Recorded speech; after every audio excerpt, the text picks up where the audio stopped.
छोटी काशी के रूप में पूरे राजस्थान में प्रसिद्ध इस रतनगढ़ की ऐतिहासिक जगह पर आज यहाँ के विद्वान नेता,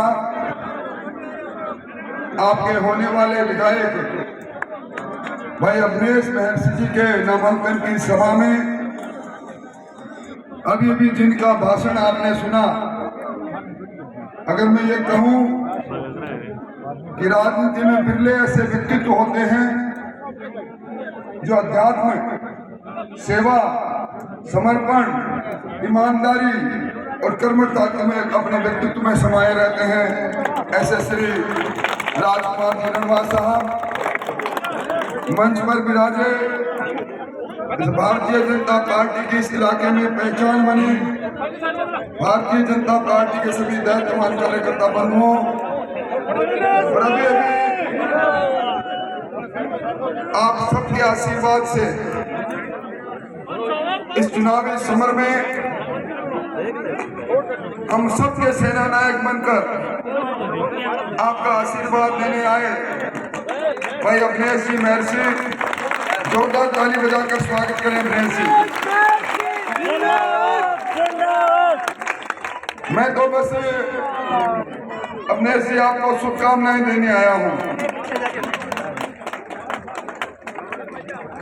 क्योंकि मैंने 5 साल में प्रतिपक्ष के नेता के रूप में राजस्थान की विधानसभा में आपके तीखे तर्कों को सुना। ये पहला व्यक्ति था, रतनगढ़ डूब रहा था, प्रशासन मौन था और आपका लोक लाडला विधायक उस घुटनों पानी के अंदर आपके शहर की गलियों में घूम रहा था। पुलिस बार बार ललकार रही थी, एक नहीं, इस रतनगढ़ में पिछले 5 वर्षों में जब भी सरकार की सरपरस्ती में कोई भी अन्याय हुआ, आपका ये लोक लाडला नेता तनकर आपके प्रमुख चौकीदार के रूप में खड़ा हो गया। भाइयों, मैं तो एक ही बात कह सकता हूं, ये रतनगढ़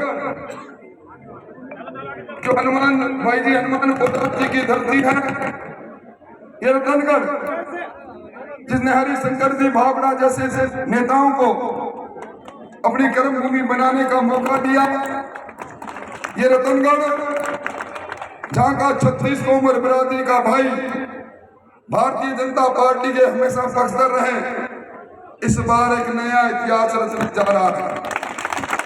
मेरा अनुभव है, वर्षों से आपके बीच में आता हूं, आपके चेहरे भी पढ़ना जानता हूं। अवनेश महर्षि जी के इस घर के सामने मंच से लेकर आखिरी छोर तक जन समुद्र हिलोरे मारकर कह रहा है, अवनेश महर्षि दुनिया के सबसे बड़े नेता नरेंद्र मोदी जी के दूत बनकर आप हमारी अगुवाई करो, हम आपके साथ चलेंगे। हमने 5 वर्षों में इस लूट और झूठ के शासन को देखा है। हमने इन 5 वर्षों में इस चूरू जिले को दहशतगर्दी के वातावरण में देखा है। हमने रक्षकों को बख्शक बनते देखा है। हमने सरकार की सरपरस्ती के अंदर माफियों के सामने घुटने टेकती पुलिस को देखा है। इस पुलिस ने इन 5 सालों में माल बहुत खाया, पर मार भी बहुत खाई। और आज उस दहशतगर्दी की जिंदगी से राजस्थान मुक्त होना चाहता है। कोई दिन ऐसा नहीं चाहता राजस्थान में कोई न कोई लोमहर्षक घटना, कहीं न कहीं एक निर्भया कांड आकार नहीं लेता हो। राजस्थान की विधानसभा में जब हम तर्कों के साथ कहते हैं कि राजस्थान, ये मीरा का राजस्थान, पन्ना धाय का राजस्थान, पद्मिनी का राजस्थान, अशोक गहलोत साहब बताओ क्या कारण है कि राजस्थान में पिछले 3 वर्षों में देश में सबसे ज्यादा दुष्कर्म हुए, बेशर्मी से संसदीय कार्य मंत्री कहते हैं ये मर्दों का प्रदेश है इसलिए बलात्कार होते हैं। जब महिलाएं कहती हैं राजधानी में हमारे मंगलसूत्र खींचे जाते हैं, पुलिस के कमिश्नर कहते हैं आजकल सोने का चैन पहनने का, मंगलसूत्र पहनने का जमाना नहीं, रोल्ड गोल्ड की चैन पहनो।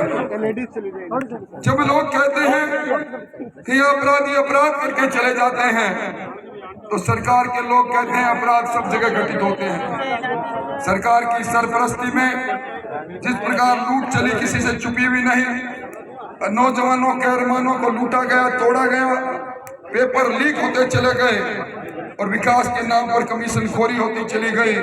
सरकार के मंत्री खुद ये कहते चले गए हमारी सरकार का अलाइनमेंट खराब है। अब जब सरकार गाड़ी का अलाइनमेंट खराब है तो गाड़ी कैसे चलती है? मुझे लगता है कि सरकार चली या सर्कस चली, ये सरकार थी या सर्कस थी। सर्कस में जिस तरह जोकर आकर मजाक करता है, इस सरकार में वैसे ही मजाक हुए। कभी अपने उप मुख्यमंत्री को पीसीसी के पूर्व चीफ को इन्होंने नकारा, निकम्मा और बेईमान कहा, कभी उन पर एफआईआर दर्ज कराई और कभी उन्हीं को वापस लेकर उनके साथियों को मंत्री पद पर मंत्री परिषद में शामिल किया। आज जिस प्रकार की भ्रष्टाचार की भट्टी चली किसी से छुपा हुआ नहीं। सचिवालय में सोना मिलता है, सचिवालय में नोटों के बंडल मिलते हैं।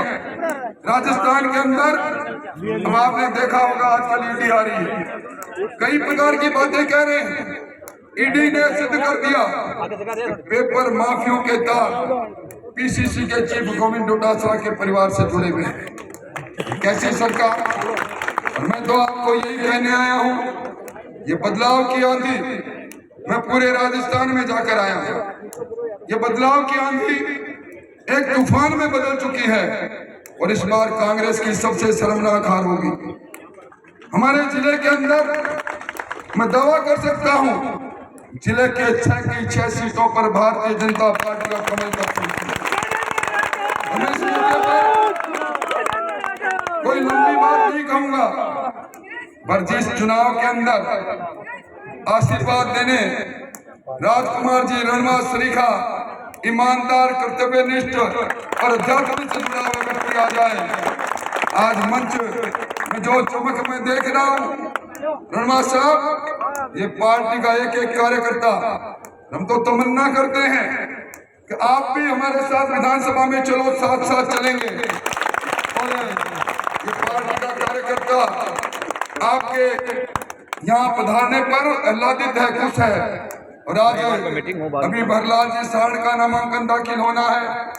मैं तो यही कहने आया हूँ कि सुबह आने वाले का बोलबाला और जाने वाले का मुंह काला करने दिखाई दे रहा है। राजस्थान में 2/3 बहुमत से भारतीय जनता पार्टी की सरकार बनेगी और जुम्मेवारी से कहकर जा रहा हूं, सरकार के अंदर रतनगढ़ की राजकुमार रणवा जी की भागीदारी होगी। बस आप तो यहाँ इनको चुनाव जिता के भिजवा दो। 36 नवंबर बिरादरी के लोग आए हैं, एक बार फिर वही घिसा पिटा चेहरा सामने आया है। इन गोदारा जी को हमने बहुत अच्छी तरह देखा है, चुनाव के समय में आकर जाति पाति की बात कहकर वोट लेकर चले जाते हैं। इनको कोई सरोकार नहीं, रतनगढ़ की समस्याओं से सरोकार नहीं, रतनगढ़ की प्रगति से सरोकार नहीं, रतनगढ़ के अंदर ध्वस्त होती कानून व्यवस्था से सरोकार नहीं। इन सब चीजों से सरोकार रहा तो आपका ये नौजवान विधानसभा में कांग्रेस के घुटने टिकाने वाला नौजवान आज यहाँ बैठा है। मैं शुभकामनाएं देते हुए और मैं यहाँ सबको धन्यवाद देने आया हूँ। हरियाणा से चलकर हमारे जिले के प्रभारी, इस हिंदुस्तान के सबसे बड़े नेता हरियाणा के कृषि मंत्री भी विराज रहे हैं, इनको भी धन्यवाद देना चाहूंगा। और मैं विशेष धन्यवाद देना चाहूंगा सप्तऋषि मंडल को। आप सब लोग आज इस मंच की शोभा बढ़ा रहे हैं। सप्तऋषि जब आकाश में जब चमकते हैं तो निश्चित तौर पर एक पवित्रता दिखाई देती है, एक ओज दिखाई देता है, एक परिवर्तन दिखाई देता है। आप सबको नमन करते हुए मुझे हरलाल सारण का नामांकन दाखिल करना है। ढेरों सारी शुभकामनाएं देते हुए मैं अपनी बात को समाप्त करते हुए आपसे आज्ञा चाहूंगा। भाई अवनेश महर्षि जी, आओ आगे बढ़ो, आपके लिए जहाँ जाना होगा मैं भी जाऊंगा। और मैं फिर कहता हूँ, मुझे जानने वाले मानने वाले सबको निवेदन करता हूँ, और भारतीय जनता पार्टी के प्राणवायु बने कार्यकर्ताओं से निवेदन करता हूँ, ये चुनावी समर है, कोई गलती नहीं हो जाए। अगर कोई गलती रही होगी तो आपका इस अवनेश महर्षि का बड़ा भाई आपसे